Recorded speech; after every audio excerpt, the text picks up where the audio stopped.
FeatureCAM 2015 adds intelligence into the turning algorithm for roughing if the turn profile contains a dip smaller than the depth of cut. Previously, if turn scanline roughing ever had an interrupted scanline, then it would trace along the part to get from the first region to the second, which could take a long time on larger parts. In FeatureCAM 2015, if that distance is greater than the clearance value, the tool will wrap it up and over instead of feeding along the part. This saves cutting time and avoids dragging of the tool.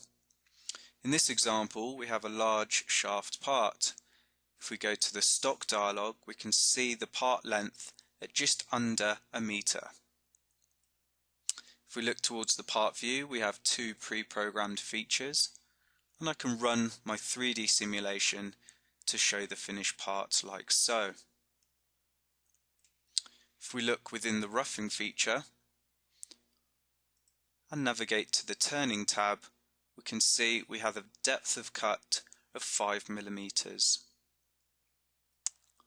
So I'm now going to unshade my model and turn on the dimensions, which highlights various areas of the model that contain dips smaller than the depth of cut of 5 millimeters. So now we can play a centerline simulation and see the improvement to the turning algorithm. I'm just going to step through the simulation using my Alt F3 key. And we see the tool working its way through the stock. Now going to zoom into this region here.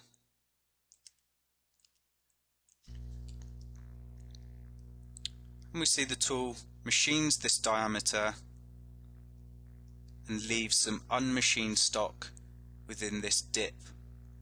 The tool then rapids away, steps down by the depth of cut once again. This time as the tool comes up, instead of refeeding along the already machined segment, the tool comes up and rapids over the machine diameter, feeds back onto the part to remove the unmachined stock. If I zoom out and refocus on the center region of the part, we can see this once again. So the tool steps down, machines along the diameter of the part, leaving unmachined stock in the smaller dipped regions.